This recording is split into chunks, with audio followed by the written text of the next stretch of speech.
bagi kita semua, Bapak, Ibu, serta teman-teman pendengar Renungan Mutiara Hati. Pada hari ini, Selasa 1 Juni 2021, kita akan mendengar dan merenungkan sabda Tuhan yang diambil dari Injil Markus bab 12 ayat 13 sampai dengan 17.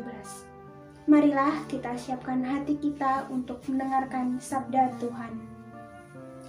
Tuhan beserta kita sekarang dan selama-lamanya. Inilah Injil Tuhan menurut Markus. Dimuliakanlah Tuhan. Kemudian disuruh beberapa orang Farisi dan Herodian kepada Yesus untuk menjerat dia dengan suatu pertanyaan. Orang-orang itu datang dan berkata kepadanya, "Guru, kami tahu Engkau adalah seorang yang jujur, dan Engkau tidak takut kepada siapapun juga. Sebab Engkau tidak mencari muka, melainkan dengan jujur mengajar jalan Allah dengan segala kejujuran. Apakah diperbolehkan membayar pajak kepada Kaisar atau tidak? Haruskah kami bayar atau tidak?" Tetapi Yesus mengetahui kemunafikan mereka, lalu berkata kepada mereka, "Mengapa kamu mencobai aku? Bawalah kemari suatu dinar supaya kulihat."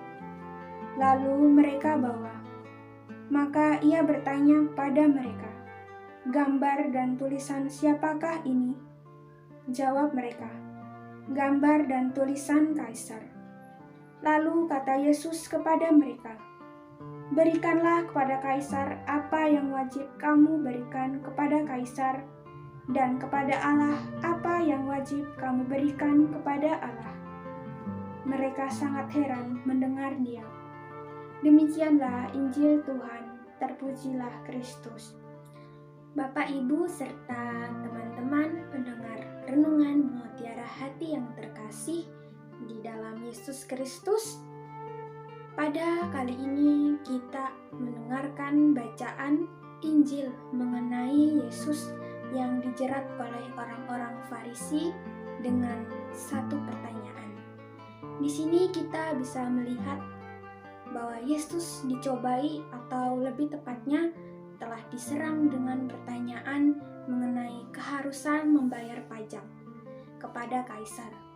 Namun jawaban Yesus kepada orang-orang Farisi membuat mereka tercengang. Yesus menjawab, "Berikanlah kepada Kaisar apa yang kamu berikan kepada Kaisar, dan kepada Allah apa yang kamu berikan kepada Allah." Bapak, Ibu, serta teman-teman pendengar Renungan Mutiara Hati yang terkasih di dalam Yesus Kristus, jawaban Yesus tersebut dapat mengelakkan diri dari perangkap orang-orang Farisi karena dengan menyinggung kesepakatan nasional yang telah mereka buat dengan pemerintahan Romawi.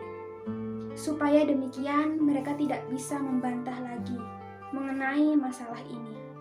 Walaupun dengan mulut mereka yang menunjukkan kasih, mereka dengan memberikan pujian kepada Yesus, mereka sungguh munafik dan segala kebencian ada di dalam hati mereka.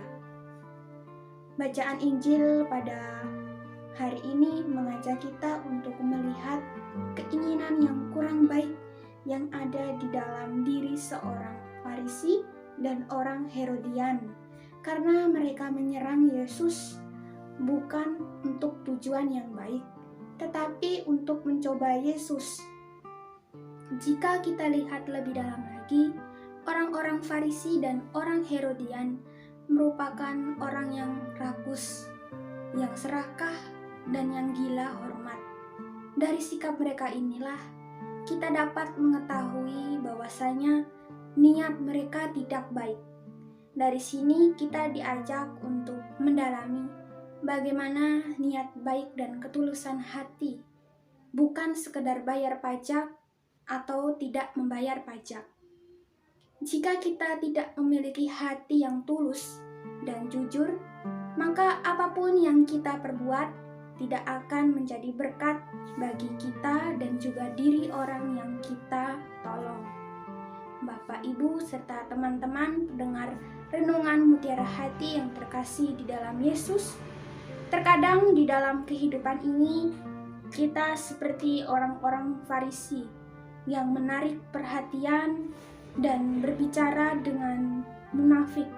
Terkadang di dalam perjalanan hidup kita ingin selalu dipandang sebagai orang yang baik.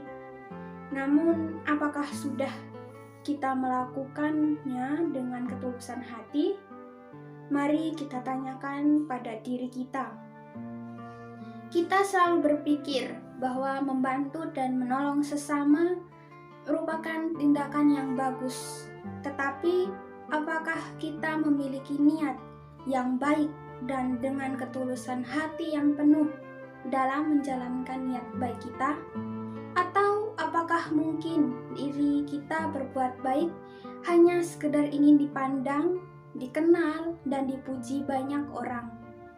Jika ini yang terjadi, kita tidak ada bedanya dengan orang Farisi dan kaum Herodian. Bapak, Ibu, serta teman-teman pendengar renungan Mutiara Hati yang terkasih di dalam Yesus, yang kita butuhkan dalam perbuatan baik adalah apa yang kita perbuat hendaknya didasarkan dari dalam hati yang tulus dan dari niat baik yang tulus. Percayalah bahwa segala perbuatan baik yang kita lakukan dengan hati yang tulus, jika kita melakukan sekecil apapun perbuatan itu, akan bermanfaat bagi diri kita dan diri sesama. Marilah Bapak, Ibu, serta teman-teman yang terkasih, mulai saat ini tanamkan niat baik yang tulus dari dalam hati kita, agar semua perbuatan baik yang kita perbuat bisa menjadi berkat untuk sesama.